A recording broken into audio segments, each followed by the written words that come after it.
Morning students, welcome to today's video lecture of conic sections. We have finished the exercise 11.3 based on the conic section ellipse. Today we will learn about the fourth conic section by the name hyperbola. अब आपको याद रखना है कि hyperbola का जो shape होगा उसके लिए आपको याद रखना है कि hyperbola has two branches. Hyperbola has two branches और उसको काफी उसको लिखते हैं two loops. अब मैं आपको बता देता हूं कि पॉसिबल शेप्स ऑफ हाइपरबोला क्या होंगे, फिर मैं उसका डेफिनेशन और बेसिक टर्मिनोलॉजी दूंगा. Possible shapes of hyperbola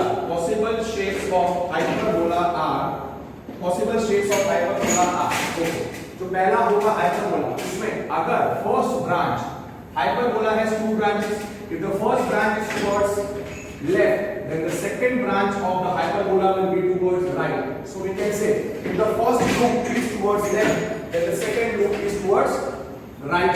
Same way अगर और ये एक ही hyperbola है, this is one hyperbola. Hyperbola has two branches. Hyperbola has two branches. If the first branch is towards left, then the second branch will be towards right. And the second shape of the hyperbola जो होता है, if the first branch of the hyperbola is towards up, then the second branch of the hyperbola will be towards down. Or we can say if the first loop of the hyperbola में दो branches है, दो loops होते हैं. अगर the loop is towards up, the corresponding second loop will be towards down. Now let me give you the definition of hyperbola. Okay. So let me give you the definition of hyperbola. Hyperbola में भी दो fix points होते हैं, उसको हम बोलेंगे foci. दो fix lines होंगी, इसको हम बोलेंगे डायरेक्ट्रिसेस. डायरेक्ट्रिसेस आपके सिलेबस में नहीं है, but I will just give you during the theory. Okay, so now let me give you the definition of the word hyperbola. Let me give you the definition of the conic hyperbola. What is hyperbola? Hyperbola is set of points. Hyperbola is the set of all points in the plane. Is the set of all points in the plane, comma, the difference of whose distances, the difference of whose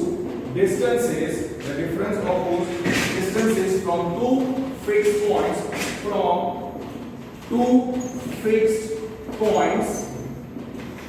is a constant.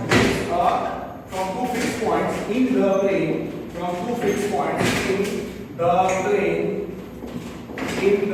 plane is a constant. ये आपको याद रखना है. Okay, what is hyperbola? Hyperbola is set of all points in the plane. The difference of whose distances from two fixed points in the plane is a constant. वो जो fixed points हैं, उसको हम फोकस बोलेंगे. पर हाँ, इधर आपको याद रखना है कि the term difference, जब हम difference of two distances लेंगे, वो होगा बड़ा distance minus छोटा distance. That is used. The term difference that is used in definition means the distance to the farther point means the distance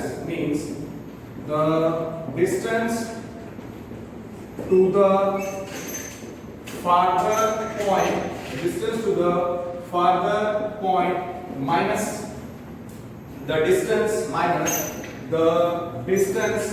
to the closure point, minus the distance to the closure point. और two fixed points को हम क्या बोलेंगे?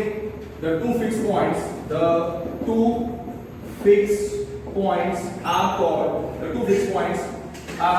called foci of the hyperbola. Ellipse में sum of the distance था, यहाँ पे difference of the distance है.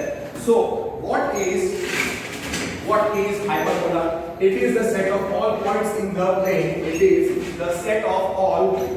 plane. The difference of whose distances from the two fixed points in the plane is the constant. The two fixed points are called the foci and the term difference means बड़ा distance minus the छोटा distance, the difference.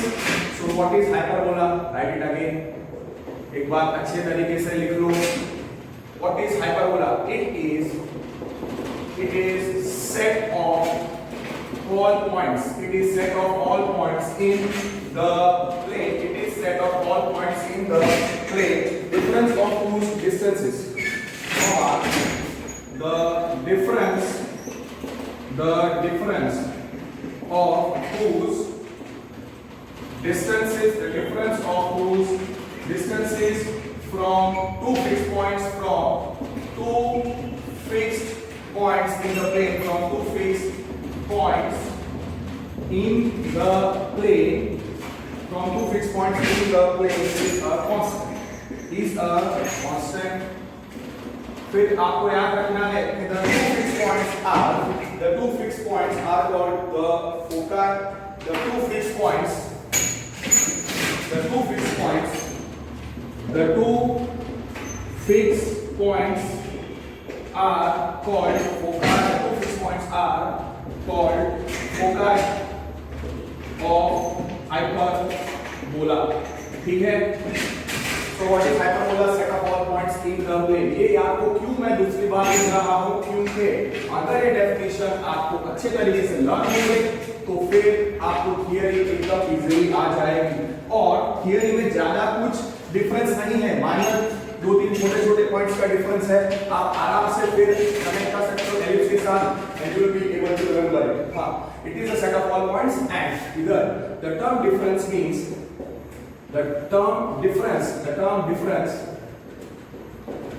term difference used in definition of hyperbola, the term difference used in definition of hyperbola means मतलब difference of distances means distance from the farthest point, distance from farther point minus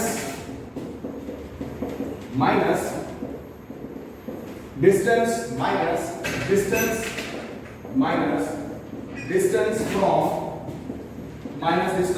the closure point minus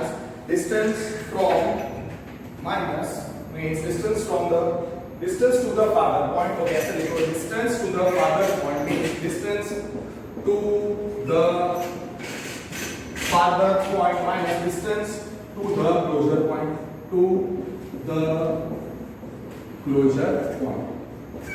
ठीक है? फिर आपको तीन definitions जो याद रखनी है एक्स्ट्रा. ये हो गए डेफिनेशन टू फिक्स पॉइंट. फिर आपको पता है कि the mid point of the line segment joining the foci क्या होगा? सेंटर ऑफ द हाइपरबोला होगा. ओके, और फिर डेफिनेशन आएगी दो एक्सिस के लिए. जैसे मेजर एक्सिस और माइनर एक्सिस था इसमें, मेजर एक्सिस और माइनर एक्सिस इसमें था एलिप्स में, तो इधर भी ऐसी कोई बातें होगी. That I will give you पहले इसके बारे में मैं आपको बता रहा हूं. Now what I will do is that आपको पता है कि what is the possible shape of hyperbola. It contains two branches. Hyperbola has two branches. तो आपको क्या याद रखना है? सपोज आई टेक कि पहला ब्रांच इज टुवर्ड्स लेफ्ट, तो दूसरा branch is towards right. Okay, and suppose two fixed points in the plane are f1 and f2. Suppose two fixed points in the plane are f1 and f2. F1 and f2 are the foci of the hyperbola.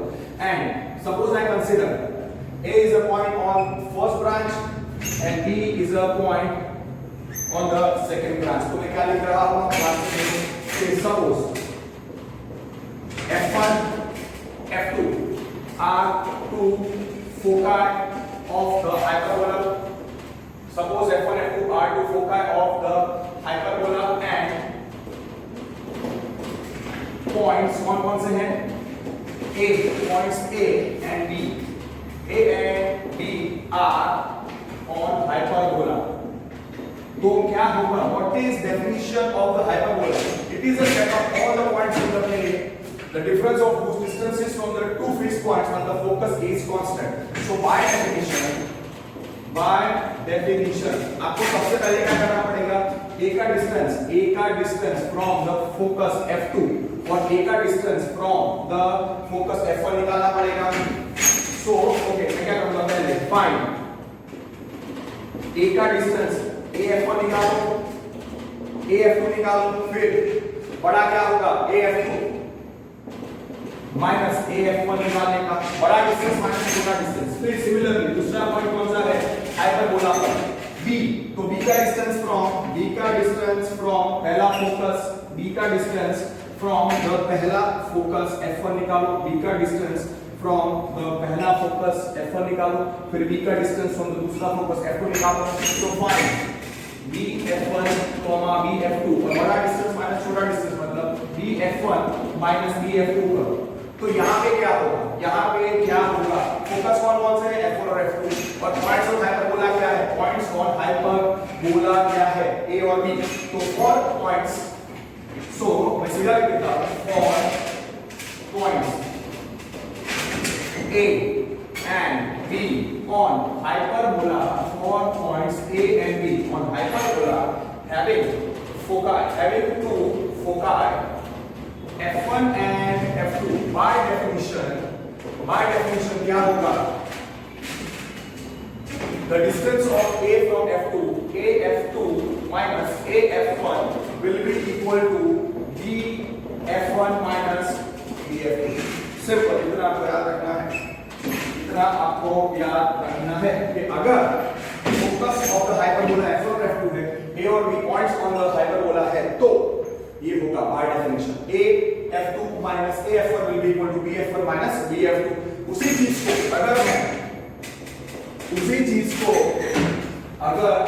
चीज को मैं थोड़े अलग तरीके से बताऊं कि suppose मतलब डायग्राम तो वही ड्रॉ करेंगे, कि suppose two fix points in the plane are F1 और F2, सपोज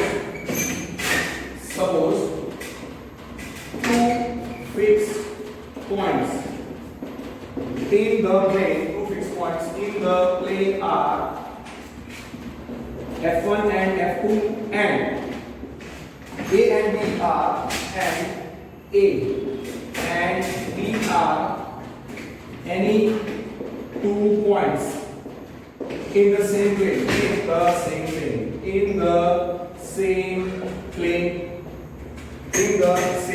और मुझे यहाँ पे बताना है कि A और B हाइपरबोला पे ही होंगे। तो सपोज मैं ऐसे ड्रॉ करता हूँ कि सपोज ये है हमारा शेप, कि अगर ये जो हाइपरबोला पे आएंगे, suppose it consist of hyperbola consists of the first loop is towards up, so second loop must be towards down, या first branch is towards up, so second branch, अगर first branch is towards up, तो second branch will be towards down।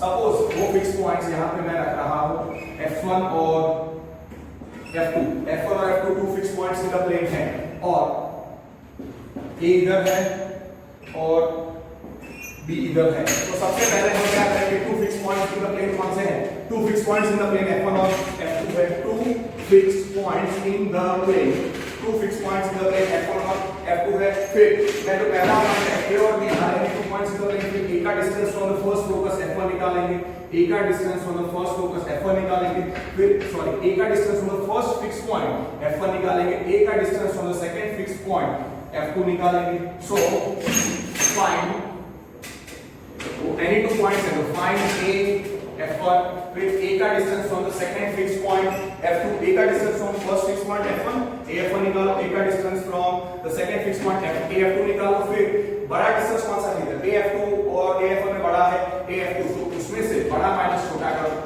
AF2 minus AF1 निकालो। Similarly find any point, दूसरा का कौन सा था B, तो B का डिस्टेंस फ्रॉम द पहला फिक्स पॉइंट BF1 निकालो, फिर B का distance from the second fix point F2 BF2 निकालो, फिर बड़ा डिस्टेंस माइनस छोटा डिस्टेंस निकालो, BF1 माइनस BF2 निकालो।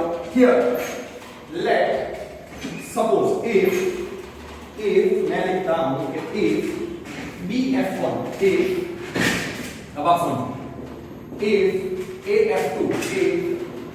AF2 minus AF1 is equal to BF1 minus BF2, then points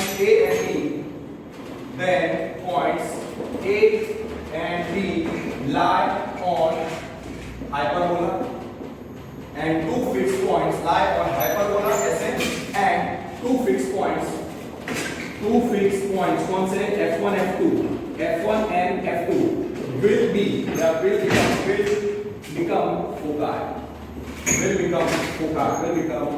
foci of hyperbola through A and B. Will become two fixed points f1 and f2 will become then points A and B will lie on hyperbola and two fixed points they will lie on hyperbola and the two fixed points f1 and f2 will become foci of hyperbola through points A and B. समझ गए? through points A and B. मतलब मैंने ऐसे पहले से draw करके रखा है, मुझे ऐसे नहीं बताना है कि A इधर है A इधर है फिर ऐसे फाइंड करो फिर बताओ कैसे हाइपरबोला होगा। मैंने ऐसे पहले बता दिया है कि पहले से ये शेप होगा। I hope I am clear. ठीक है, तो आप लोग समझ गए डेफिनेशन ऑफ हाइपरबोला। क्या what will be the standard equation of hyperbola? दो टाइप्स ऑफ हाइपरबोला होंगे, पर इसमें मेजर एक्सिस और माइनर एक्सिस नहीं आएगा और इसमें थोड़ा सा डिफरेंस होगा। तो वो स्टैंडर्ड डेफिनेशन जो मुझे आपको सिखानी है, आप अब सीखो अच्छे तरीके से, बहुत इजीली आप लोग रिकॉल कर सकते हो। आप लोग मेरे साथ अगर अच्छे तरीके से समझोगे, it will not be tough. Second point, if you can recall everything about the ellipse, then hyperbola will become very easy. Hyperbola will become very easy. Okay, now let me give you the two definitions. Center of hyperbola. Okay, मैं diagram वहां पे draw करूंगा और इधर मैं definition दूंगा। Center of hyperbola. What is center of hyperbola? It is the line segment. Center of ellipse क्या था? The line segment joining the two foci. अरे midpoint of the line segment joining the two foci. So again, it is midpoint of line segment. It is midpoint of line segment joining two foci of hyperbola. It is denoted by O. It is denoted by O। ठीक है, तो यहाँ पे मैं diagram draw करता हूँ। तो अगर हमारा hyperbola contains two branches, one is towards left and one is towards right, तो आपको याद रखना है कि सपोज ये हमारा हाइपरबोला, उसका पहला ब्रांच इज टुवर्ड्स लेफ्ट और उसका दूसरा ब्रांच इज टुवर्ड्स राइट। तो जो हाइपरबोला होगा उसके दो फिक्स पॉइंट्स होंगे, उसमें दो फिक्स पॉइंट्स कौन से होते हैं? Yes, f1 and f2। तो the midpoint of the line segment joining the midpoint of the line segment joining the two foci f1 and f2 is called the center of the hyperbola। the center कौन है? O। तो center of the hyperbola हो गया। तो आप ऐसे लिखो कि f1 and f2 are two foci। इसके बाद वो डायग्राम एक बड़े पेज पे ड्रॉ करना कि here f1 and f2 are two foci of hyperbola of given hyperbola।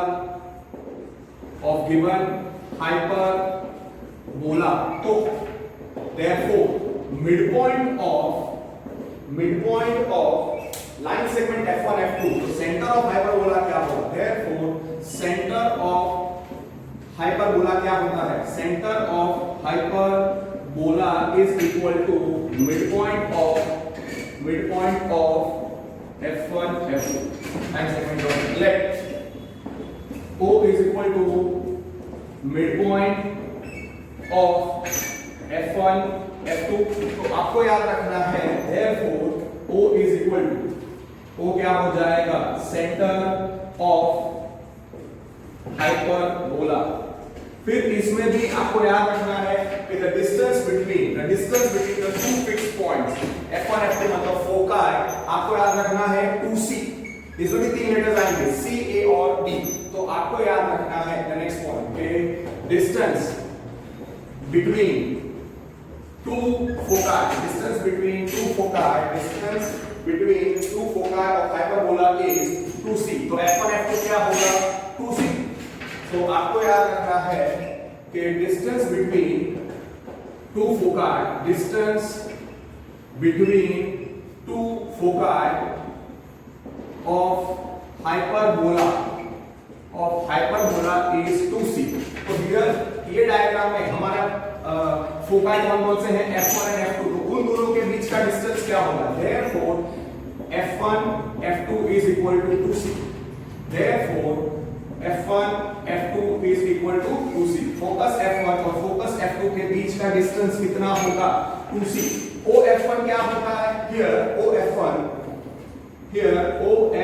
is equal to OF2 is half of F1 F2।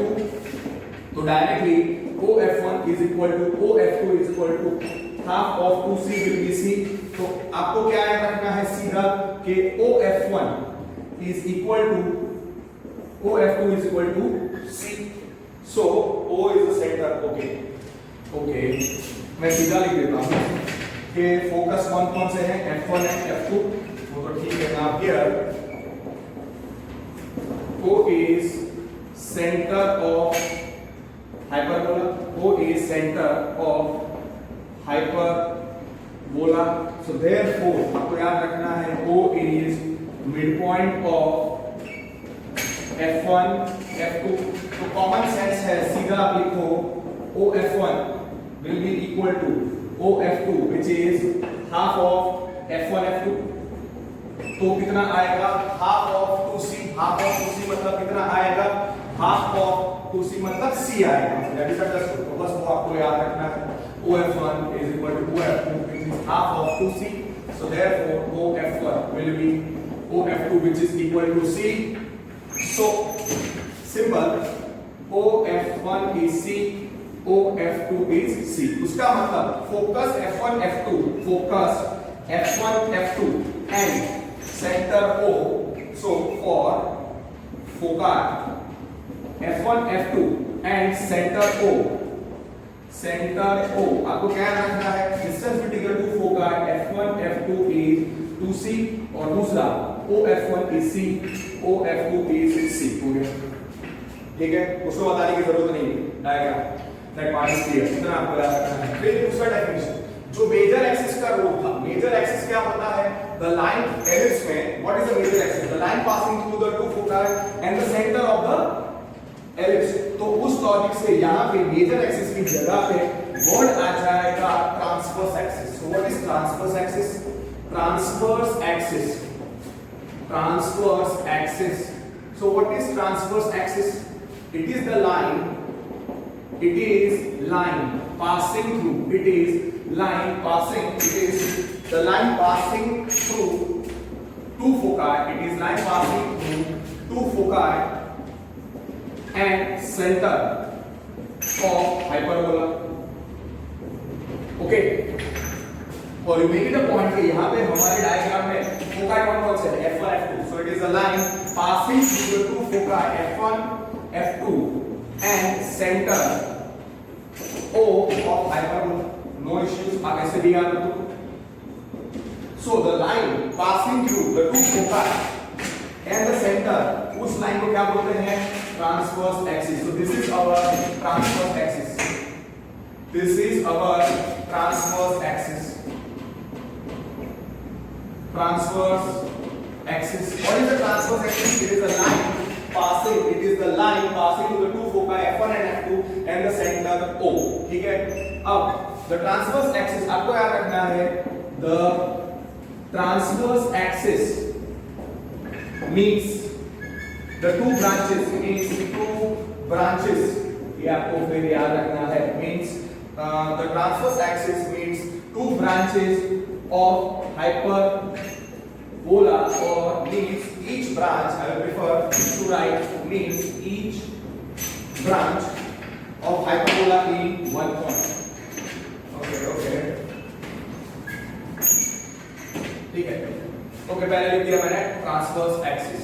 अब इसके बाद ट्रांसवर्स एक्सिस का डेफिनेशन लिख दिया, उसके बाद मैं लिखता हूं definition of what is referred it is the line passing through the two foci and center of O of the hyperbola. Okay, now the second definition था जो रोल माइनर एक्सिस का था एलिप्स में, वही अब यहाँ पे दूसरा एक role will be given to conjugate axis. What is the minor axis? It is a line perpendicular. What is the minor axis का था एलिप्स में? The line passing to the center and perpendicular to the major axis. तो इसमें क्या होगा? The line passing to the center and perpendicular, मतलब ऐसे ये हो जाएगा हमारा conjugate axis, ये हो जाएगा हमारा conjugate axis. तो अब definition क्या लिखेंगे? It is the line passing through center. It is the line passing through center O. It is the line passing through the center O of the hyperbola and perpendicular to the transverse axis. And perpendicular to the transverse axis of the hyperbola. It is a line passing through center O of hyperbola. It is a line passing through the center O and perpendicular to the conjugate axis, and perpendicular to the transverse axis. Perpendicular to the transverse axis of hyperbola. ठीक है, तो ये दोनों definitions मैंने लिखी तो आपको समझ में आ गई। और आपको यहां से क्या दिखता है कि ट्रांसवर्स एक्सिस इंटरसेक्ट करता है हाइपरबोला पर कॉन्जुगेट एक्सिस हाइपरबोला को नहीं मिलेगा। तो इसके लिए मैं आपको ये वापस बता देता हूं। What is transverse axis? What is transverse axis? It is the line. It is line passing through. It is the line passing through two foci. Two foci F1 and F2. Two foci F1, F2 and center O. And center O of hyperbola. फिर आपको याद रखना है कि the transverse axis meets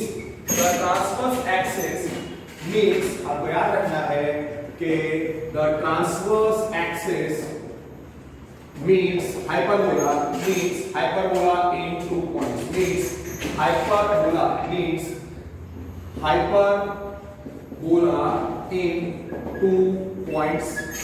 Means the hyperbola in 2 points. तो ये जो दो पॉइंट्स होंगे, the points of intersection of the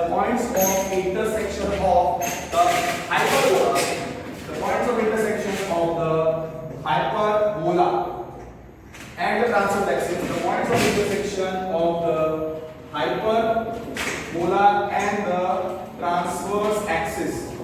ये transverse axis और हाइपरबोला और ट्रांसवर्स एक्सिस का पॉइंट ऑफ इंटरसेक्शन सपोज ये A है, suppose this is A and hyperbola और ट्रांसवर्स एक्सिस का इधर point of intersection A dash. तो points of intersection of the transverse axis and the hyperbola are called the vertices of the hyperbola. So meets in 2 points. तो आपको याद रखना है कि the points of intersection okay give the heading vertices of hyperbola, vertices of hyperbola, the vertices of hyperbola. तो आप याद रखना है कि the points of intersection of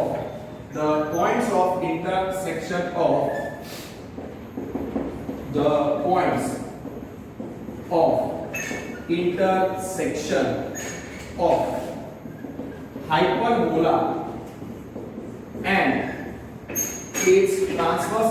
and its transverse axis are called vertices of hyperbola. अब हमारे diagram में hyperbola meets the transverse axis in A and A dash। तो आपको याद रखना है हमारे डायग्राम में in the figure आप क्या करोगे कि hyperbola meets transverse axis हमारे डायग्राम में hyperbola meets transverse axis meets transverse axis at points A and A dash. तो A और A dash क्या हो जाएंगे? Vertices of the hyperbola. A और A dash क्या हो जाएंगे? Vertices of the hyperbola. So here A dash, A and A dash are vertices of hyperbola. ठीक है, उस डायग्राम में से क्लियर हो गया आपको डेफिनेशन। फिर आपको याद रखना है length of the transverse axis. मैं आपको सारे डेफिनेशन समझा रहा हूं एक साथ, तो आपको अच्छी तरीके से याद रखना है कि length of transverse axis, length of the transverse axis, length of the transverse axis, length of the major axis क्या था? 2a. So length of the transverse axis आपको याद रखना है 2a. here a dash, line segment a dash, और here line segment, here हमारे diagram में here I can write a dash, line segment a dash, और line a dash is the transverse axis, is the transverse axis। तो उस logic से हम क्या कह सकते हैं कि therefore here line segment a dash और line a dash is the transverse axis of hyperbola in the figure। So therefore distance between a dash कितना हो जाएगा? Therefore a dash कितना हो जाएगा? Length of the transverse axis a dash कितना हो जाएगा? 2a। और o क्या होता है? midpoint of o, midpoint of a dash की होगा। Now here o is midpoint of a dash, obviously therefore आपको याद रखना है कि OA will be equal to, so you just remember now, so therefore OA will be छोटा a and OA dash will also be छोटा a because O is the midpoint, तो उसका आधा हो जाएगा। That's understood। ठीक है, ये हो गया ट्रांसवर्स एक्सिस और वर्टाइसिस के बारे में। अब what is the conjugate axis? The conjugate axis is the line passing, conjugate axis is the line passing through the center and sorry इधर मुझे से बताना ही था perpendicular to the transverse axis। तो बोल दो कि it is the line passing through the center, it is the line passing through the center, it is the line, okay, you just write it is conjugate axis, it is the line passing through center हमारे diagram में और hyperbola में centre O भी हमारे रहने वाले हैं, passing through center O of hyperbola, passing through center O and perpendicular to the transverse axis and perpendicular to the transverse axis of hyperbola। फिर आपको देख सकते हो कि conjugate axis does not intersect the hyperbola। तो आपको याद रखना है कि conjugate axis does not meet or does not intersect the hyperbola at any point, does not intersect the hyperbola।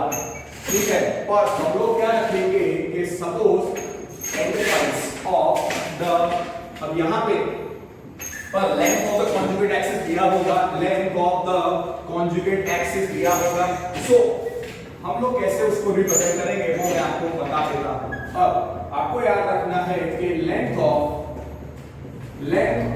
The conjugate axis, length of the conjugate axis, sorry, the length of the conjugate axis of hyperbola, length of the conjugate axis of hyperbola is equal to the length of the conjugate axis obviously of the hyperbola is 2b।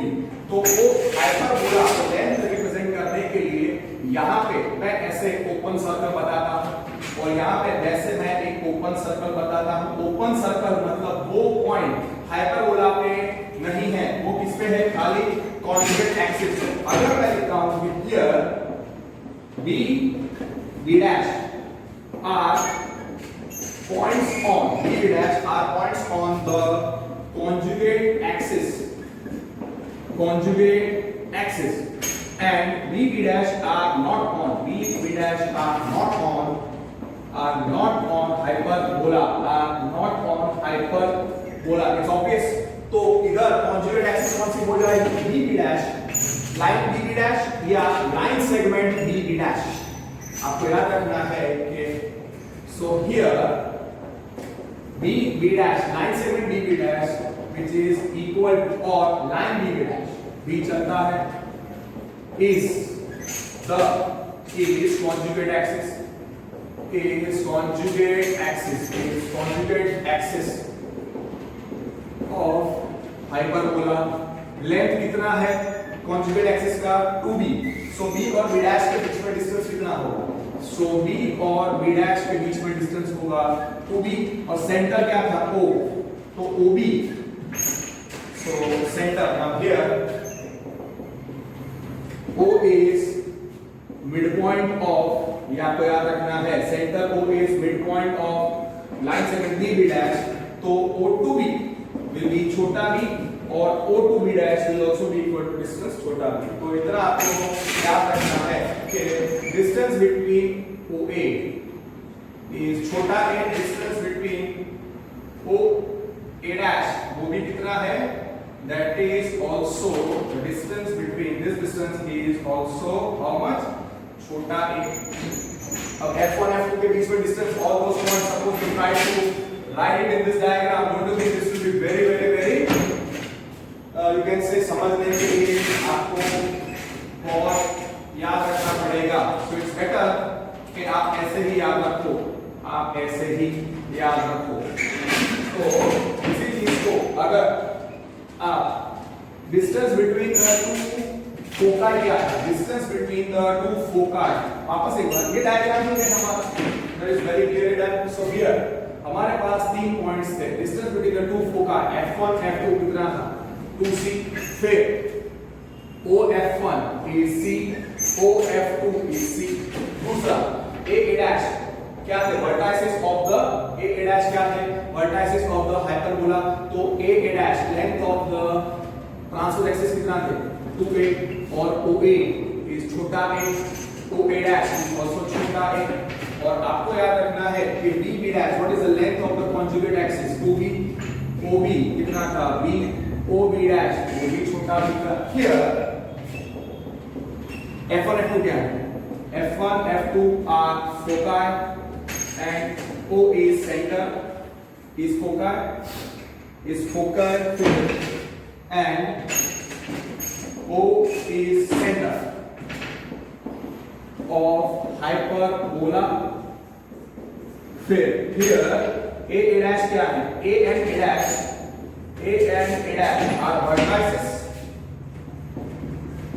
are vertices of hyperbola and B dash you can write are endpoints of B dash are endpoints of conjugate axis। और आपको लिखना है तो लिख सकते हो कि A dash are on hyperbola, B dash are not on the hyperbola। Also A dash lie on hyperbola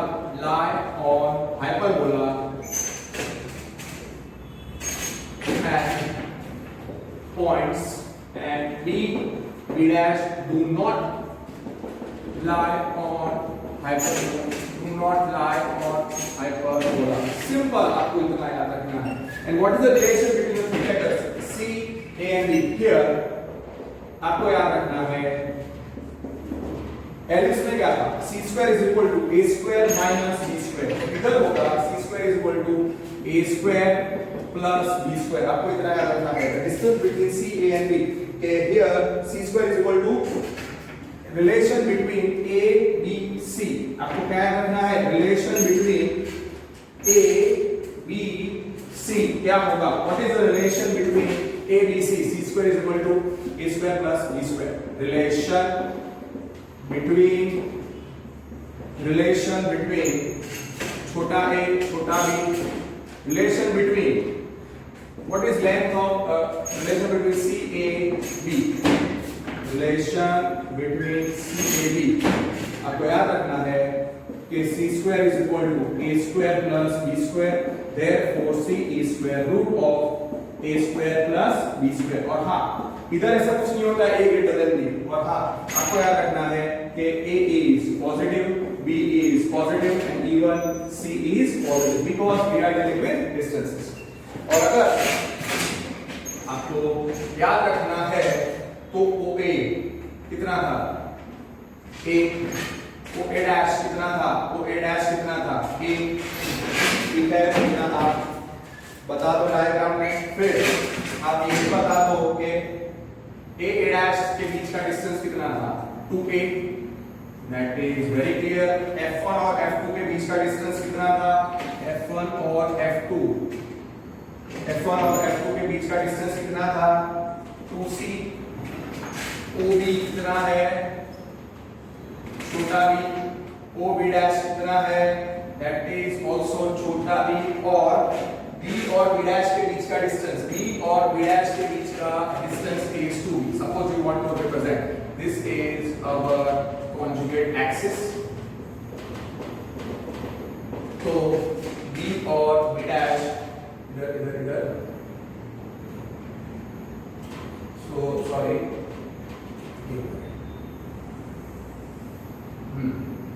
ये B और B डैश के बीच का डिस्टेंस इज 2b, ये डिस्टेंस था 2a और उसी क्या रहेगा छोटा a। परफेक्ट, सब कुछ आ गया। So now that part is very clearly done. So that part is very clearly done. So अब मुझे नहीं लगता कि आपको इसमें कोई डाउट होगा। I don't feel कि आपको इन सब में कुछ भी डाउट होना चाहिए। So this part is very clearly done. So now just 1 minute, let me have some water and then I will continue.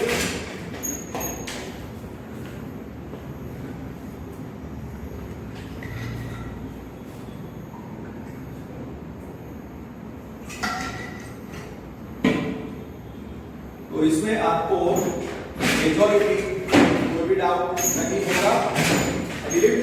ये मुझे वापस रिवाइज करवाने की जरूरत नहीं है, ठीक है, आपको पता चल गया होगा, सब कुछ अच्छे तरीके से मैंने समझा दिया है। So now let us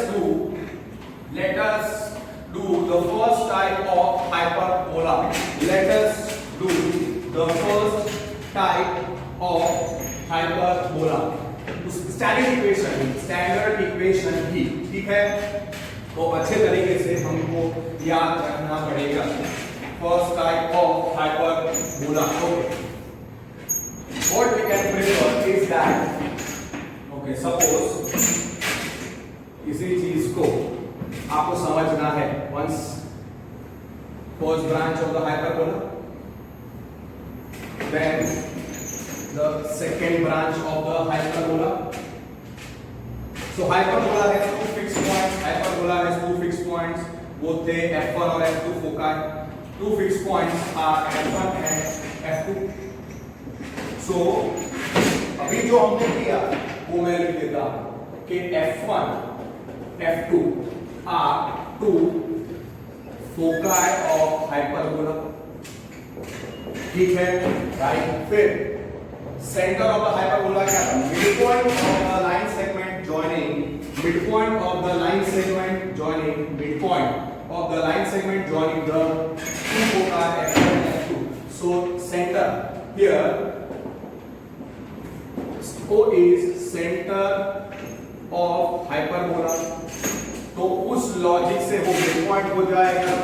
So therefore O is midpoint of f1 f2, midpoint of f1 f2।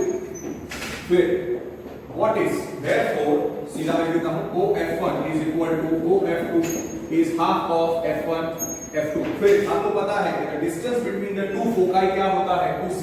Distance between two foci F1 F2 distance between distance between the two foci कौन है F1 F2।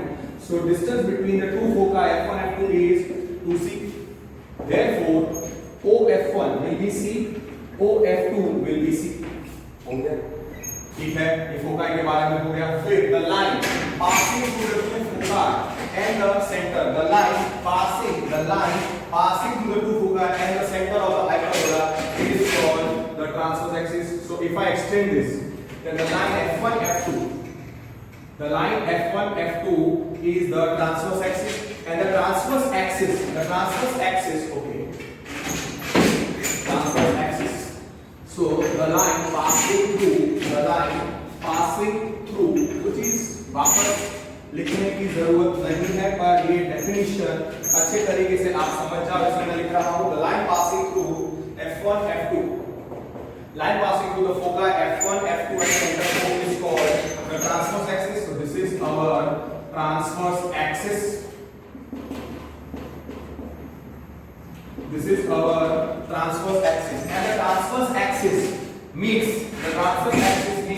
the hyperbola at points A and A dash।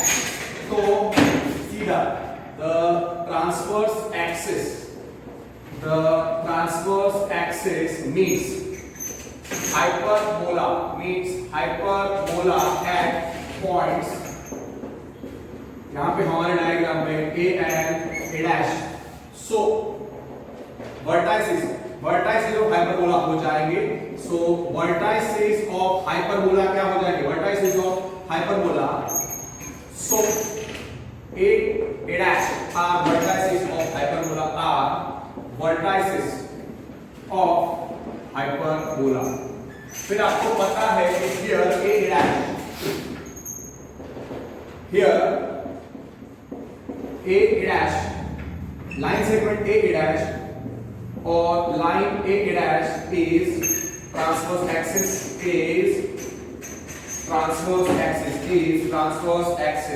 ठीक है, is transverse axis। तो आपको पता है कि length of the transverse axis मतलब A dash कितना होता है 2a, therefore OA is equal to छोटा a, OA dash is also equal to छोटा a। ये हो गया हमारा पूरा अंडरस्टैंडिंग रिगार्डिंग ट्रांसवर्स एक्सिस। फिर what is the conjugate axis? The conjugate axis is the line, definition में नहीं लिख रहा हूं।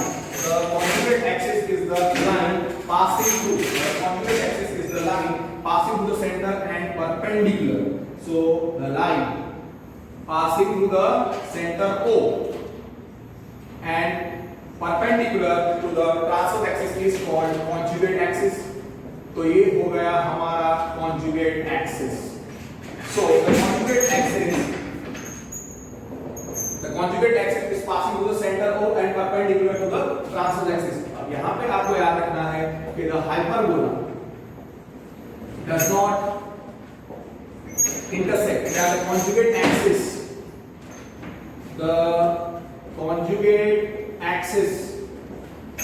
does not intersect with hyperbola, does not meet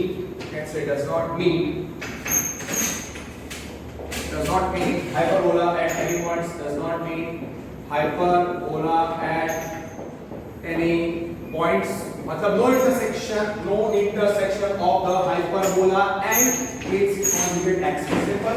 तो उसके बेस पे हम क्या ले सकते हैं, here B और B dash are not on, B और B dash are points not on, B और B dash are points on। ऐसे मैंने ऊपर सर्कल किया है, मतलब they are not on hyperbola, but B और B dash are on the conjugate axis। Here आपको याद रखना है कि B dash, line segment B dash और line B dash is the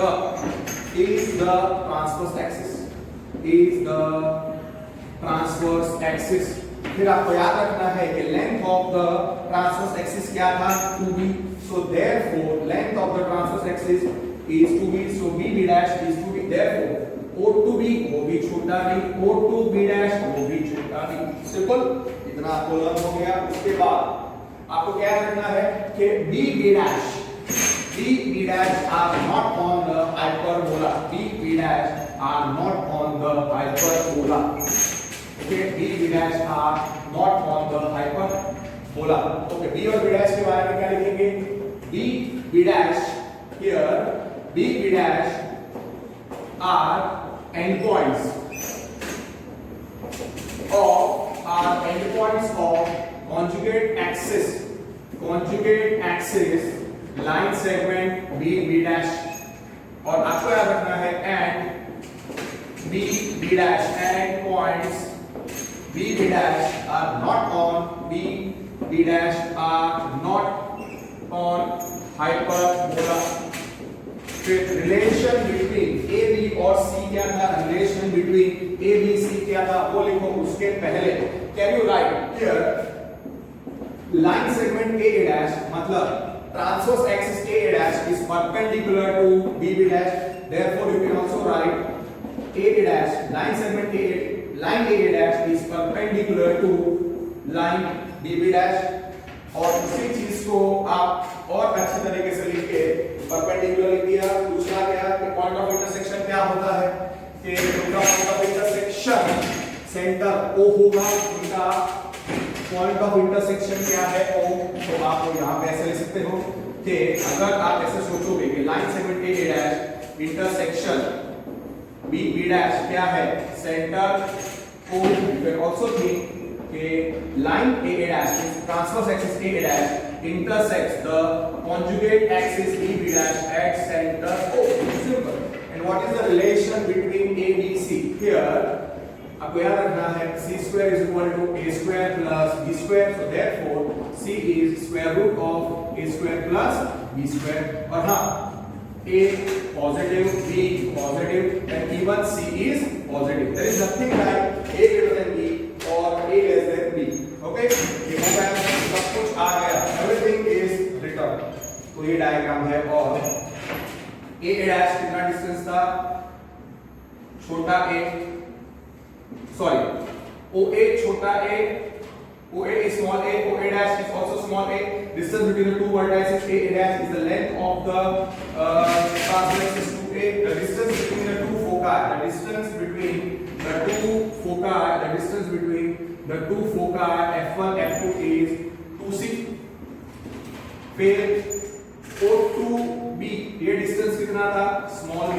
O2b dash कितना डिस्टेंस था, स्मॉल b। एंड आपको याद रखना है b2b डैश के बीच में डिस्टेंस कितना होता है, b2b डैश के बीच में डिस्टेंस होता है 2e। That you must remember, okay. So b और b डैश के बीच का डिस्टेंस, b और b डैश के बीच का distance is 2b, okay। this one distance is a। आगे अच्छे तरीके से आपको अब परफेक्टली समझ में आ गया। अब मैं आपको सिखाऊंगा regarding the hyperbola having transverse axis along x axis and conjugate axis along y axis. आपको अच्छे तरीके से उसके बारे में लिखना है, तो अच्छे तरीके से लिखना please. Transverse axis, sorry, hyperbola having first hyperbola we have to, there are two types of hyperbola। So first hyperbola means hyperbola having transverse axis along x axis, transverse axis along x axis and conjugate axis along y axis। ये आपको याद रखना है, okay. तो उसका standard equation, पहला point आपको याद रखना है standard equation x square upon a square minus y square upon b square is 1, x square upon a square minus y square upon b square is 1। here आपको याद रखना है a is greater than 0, b is greater than 0। Standard equation आपको याद रखना है hyperbola having transverse axis along x axis and conjugate axis along y axis क्या था,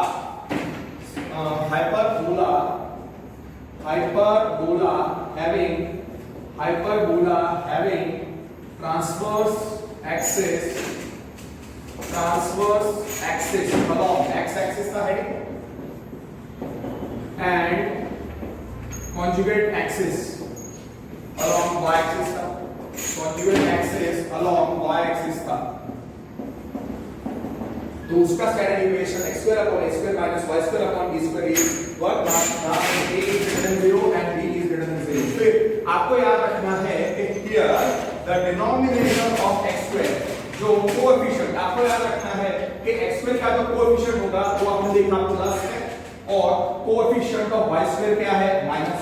आप अच्छे तरीके से लर्न कर लो. डायग्राम आप बाद में हम ड्रॉ करेंगे. In the and I will draw. इधर आपको ये नहीं याद रखना है एलिप्स में क्या था? Denominator of x square is greater than denominator of y square ऐसा कुछ था.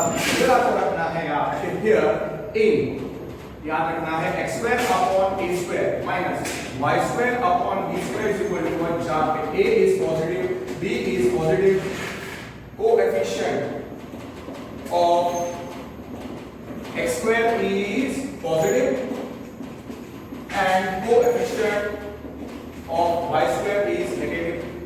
x square क्या प्लस है, y square का माइनस है. coefficient of y square is negative. ये हो गया सेकंड पॉइंट. सेंटर क्या होगा? सेंटर ऑफ हाइपरबोला सेंटर होगा O ओरिजिन. सेंटर होगा O origin.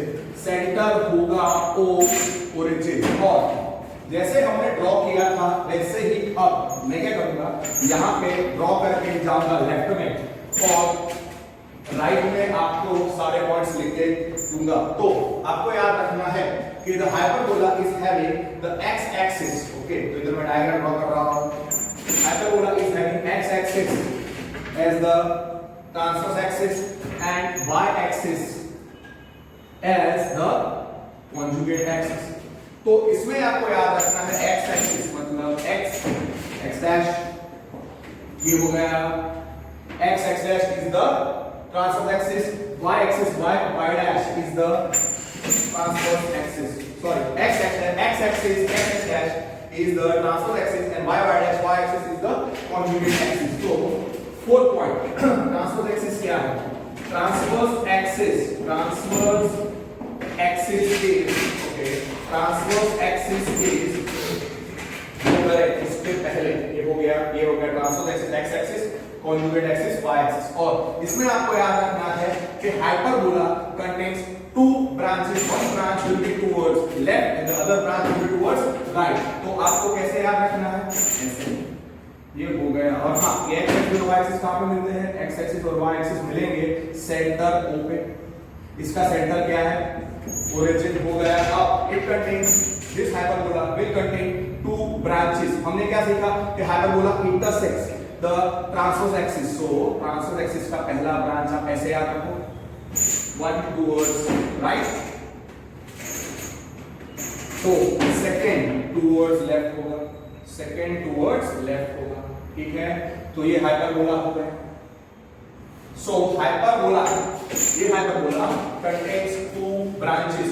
The first branch meets the transverse axis at A, meets the transverse axis at A, and the second branch meets the transverse axis at A dash. अब आपको पता है कि foci क्या होता है? Transverse axis क्या है? x axis. तो ट्रांसवर्स एक्सिस इज, आपको वो लिखना है तो ऐसे लिख दो, transverse axis is x axis. फिर आप लिख दो conjugate axis is y axis. Please ऐसे लिख दो. अब हाइपरबोला जो है वो किसको इंटरसेक्ट करता है? हाइपरबोला किसको इंटरसेक्ट करता है?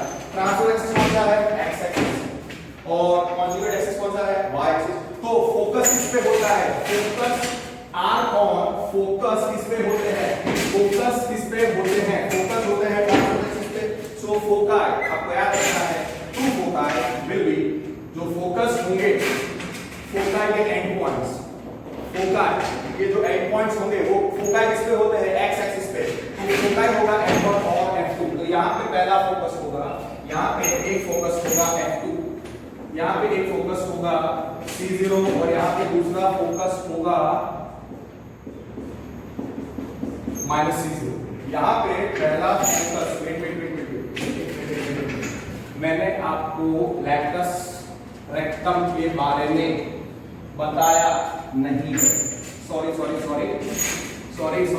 ये मैंने स्टार्ट कर दिया। उसके पहले मुझे आपको लैक्टस रेक्टम के बारे में बताना चाहिए था।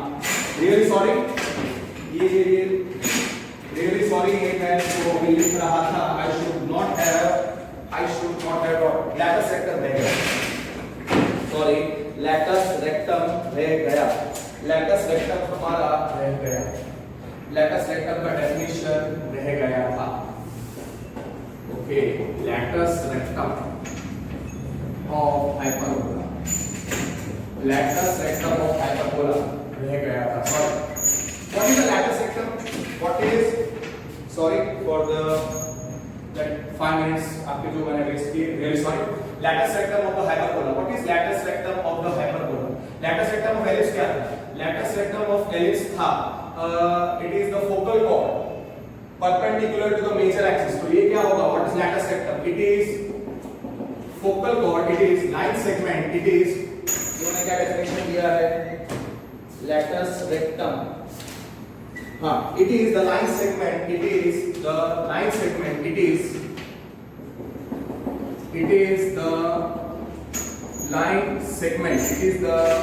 segment perpendicular, it is a line segment perpendicular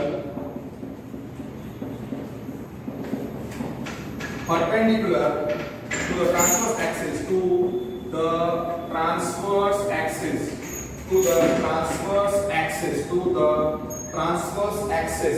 through any of the foci, through any of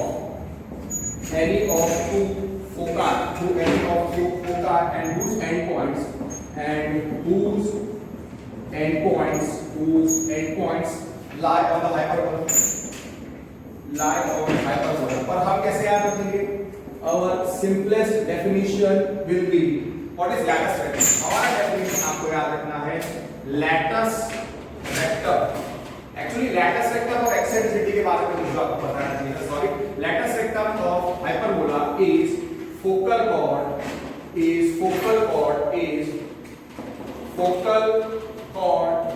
perpendicular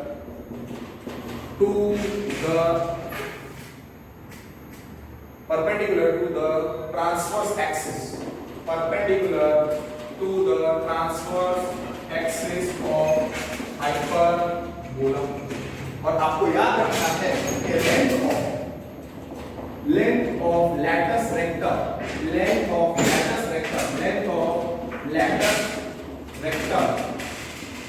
of hyperbola is 2b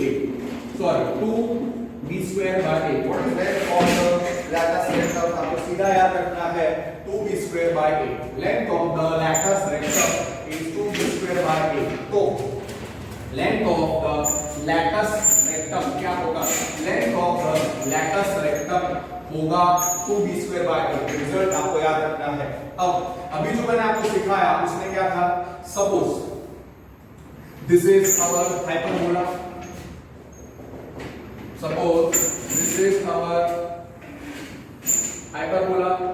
Which contains two branches, one towards right and other towards left।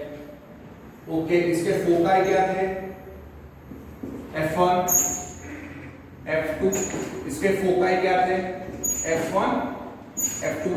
The midpoint of the line segment, इसका centre क्या था? Origin. फिर ये transverse axis बता दो, ये हो गया हमारा ट्रांसवर्स एक्सिस। ओके, और अब बता दो कॉन्जुगेट एक्सिस। क्लियरली? ओके, अब आपको पता है कि the transverse axis meets the hyperbola at the points, हमने रखा था a dash, ये हो गए vertices। The conjugate axis does not intersect does not intersect the hyperbola. This is our hyperbola. Okay, fair enough. तो आपको इजीली याद रहेगा endpoints of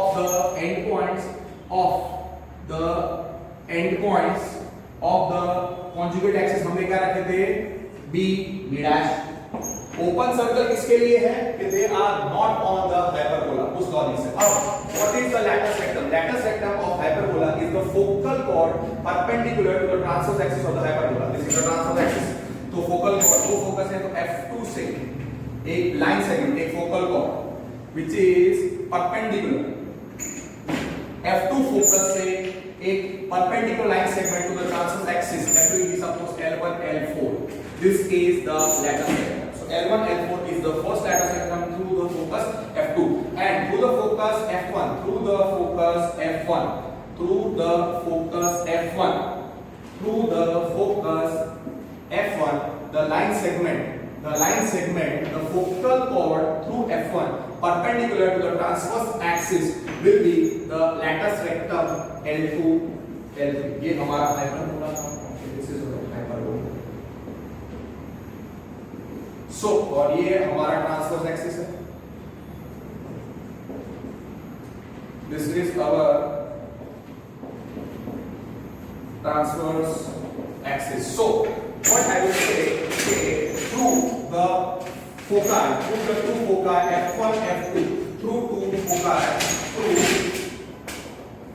through F1 through F2, sorry, through foci, through focus F2, L1 L4 is the lattice rectum, और दूसरा focus कौन सा है? Through focus F1 L2 L3 is the lattice rectum.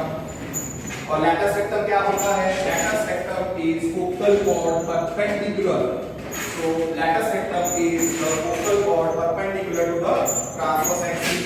Okay, so that is understood. Okay, there will be two lattice rectums. So in a hyperbola, there are two lattice rectum. दो focus है, that's why. So आप याद रख सकते हो कि here L1 L2 here कौन से दो lattice rectum हो जाएंगे? L1 L4, L2 L3. Just 1 minute. L1 L4 here L1 L4, L1 L4, L1 L4 and L2 L3 are two lattice recta, or let's say lattice rectum of hyperbola finished. और दूसरा आपको जो याद रखना है कि length of the lattice rectum क्या है? लेंथ ऑफ लैटिस रेक्टम मैं पहले लिख चुका. Length of lattice rectum of hyperbola, length of lattice rectum of hyperbola 2b² होता है.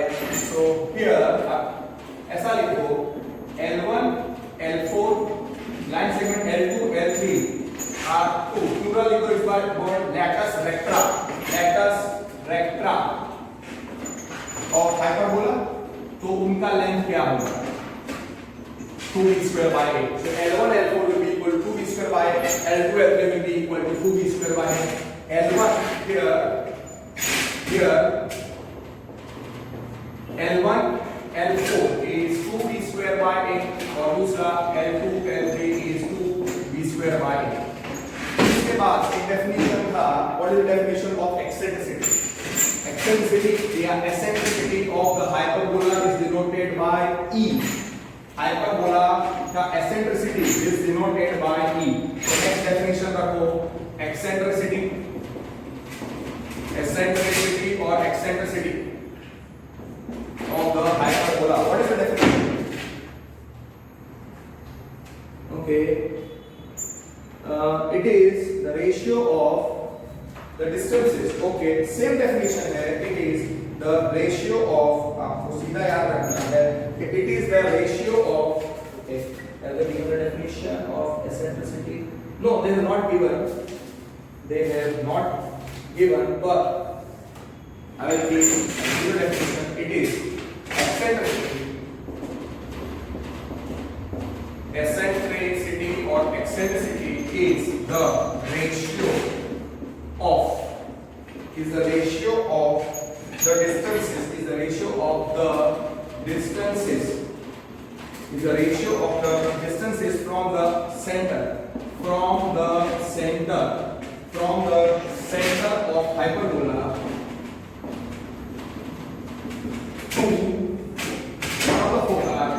to one of foci and to one of the vertices of hyperbola, to one of the vertices of hyperbola, to one of the vertices, you can say, of hyperbola, one of the vertices of hyperbola on vertices तो होने चाहिए transverse axis, on transverse axis. So what is the eccentricity? It is the ratio of the distances. It is the ratio of the distances from center of the hyperbola to one of its foci and one of the corresponding, and you can say one of the corresponding vertices. Better word. Okay, and to one of the corresponding, better way of writing, one of the corresponding vertices of hyperbola. I will not write the word on the conjugate axis or on the transverse axis. It is understood. ठीक है. अब अगर हम consider करें centre क्या कौन सा है हमारे डायग्राम के लिए, हमारे फिगर के लिए, इन द फिगर यहाँ पे here O is the center, O is center of hyperbola. तो आपको याद रखना है कि for focus F2 and vertex क्या रखना है, फोकस F2 है तो उसका करस्पॉन्डिंग वर्टेक्स A है, फोकस F2 है तो उसका करस्पॉन्डिंग वर्टेक्स A है, एंड वर्टेक्स A आपको याद रखना है eccentricity E is ratio of the distance from the center to the focus OF2 upon distance from the center to the corresponding vertex A. E is OF2 upon OA. तो उस logic से E क्या हो जाएगा? E हो जाएगा, E will be, therefore E is OF2 कितना था? OF2 कितना था? C और OA कितना है? A. So based on that logic you can also write C is A. So eccentricity is, therefore eccentricity is C by A. उसी logic से आप दूसरे फोकस और करस्पॉन्डिंग वर्टेक्स को बता दो. For focus F1 and corresponding vertex A dash eccentricity E कितना होगा? O का डिस्टेंस, सेंटर का distance from centre to the centre से डिस्टेंस किसका रखने का? Focus F1. So O F1 upon centre से डिस्टेंस वर्टेक्स तक O A dash. Okay, it's better it's written for focus F1 and corresponding vertex से समझना है and vertex A dash. It's understood. E क्या है? What is eccentricity? Distance from center O to the focus F1. So F1 upon distance from the center O to the corresponding vertex A dash. और ये आपको distance तो पता ही है. E is OF1 is C and OA dash is A. दोनों case में eccentricity क्या है? C by A. eccentricity कितना आया? C by A. So eccentricity E आएगा C by A. eccentricity कितना आएगा? Therefore eccentricity ellipse का eccentricity E is C by A. और फिगर में आप ध्यान से देखो तो ओके और आपको याद रखना है कि एलिप्स में एक्सेंट्रिसिटी बिटवीन 0 एंड 1 मतलब लेस देन 1 था, तो आपको याद रखना है कि for the hyperbola eccentricity is greater than 1, eccentricity is greater than 1। Clear? आपको याद रखना है एक्सेंट्रिसिटी इज ग्रेटर देन 1। और अगर आप रिकलेक्ट कर सकते हो तो ये कितना डिस्टेंस था, OA कितना डिस्टेंस होता है, छोटा a, OF2 कितना डिस्टेंस होता है, छोटा c, OA डैश कितना डिस्टेंस होगा, OA डैश कितना डिस्टेंस होगा, छोटा a, और O F1 डिस्टेंस कितना होगा, छोटा c। So from figure, okay, क्या आ गया, now इधर लिखता हूं from figure can I say OF2 is greater than OA, OF2 is greater than OA, therefore C is greater than A। From figure it's obvious OF1 is greater than OA dash, therefore C is greater than A। So therefore जो eccentricity है E is C by A, so therefore E is greater than A because C is greater than A। और हाँ, ये सारा C positive भी होगा, A positive होगा, और दूसरा क्या होता है, C greater than A। तो न्यूमरेटर greater than डिनोमिनेटर, तो eccentricity का वैल्यू greater than 1 आएगा। इट्स ऑब्वियस, ये तो बता दो डिस्टेंस कितना होता है। We are not bothered about B and all that stuff, okay?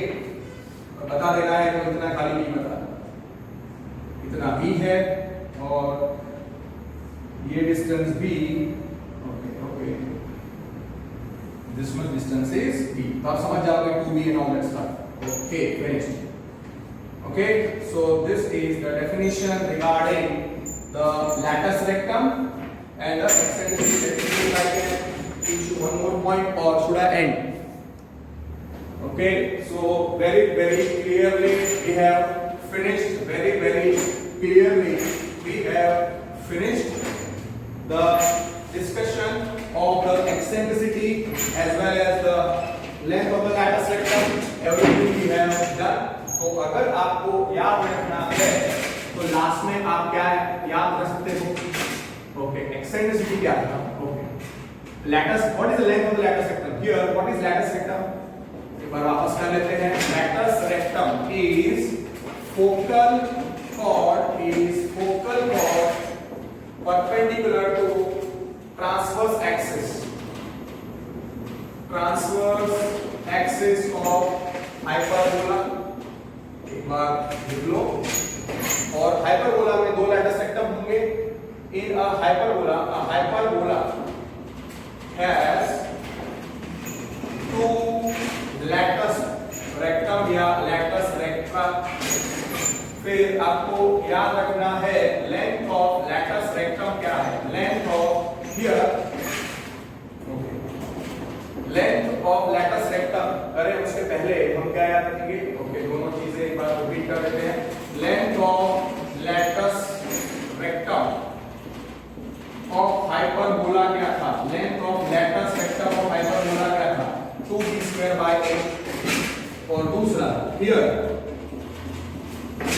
L1 L4 L2 L3 अब are two lattice recta of hyperbola। और लेंथ मैं बता चुका हूं, लेंथ आपको बता चुका हूं, what is the length of the hyperbola, अरे sorry, what is the length of the latus rectum, E is equal to 2b²/8। तो आपको याद रखना, sorry, L1 L4 is equal to 2b²/8, sorry, L2 L3 is 2b²/8, length of the lattice rectum। गलती से मैं बीच में बोला length of the, अरे E is equal to, sorry। दूसरा एक्सेंट्रिसिटी क्या होता है, तो दूसरा मैंने अभी आपको समझाया, एक्सेंट्रिसिटी का सिंबल होता है E, it is the ratio, eccentricity it is ratio of the distances, it is ratio of the distances from, the ratio of the distances from center of hyperbola to from center of hyperbola to one of the foci to one of its foci and to one of its foci to one of its foci and distances and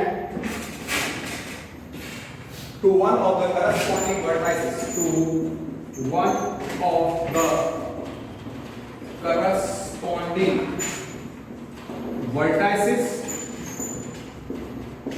on, you can write transverse axis of hyperbola अब आपको पता है कि F2 focus के लिए corresponding vertex कौन है? F2 vertex के लिए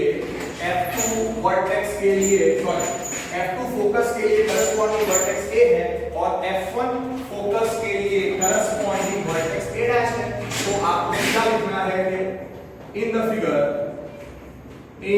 figure by definition eccentricity E क्या होगा?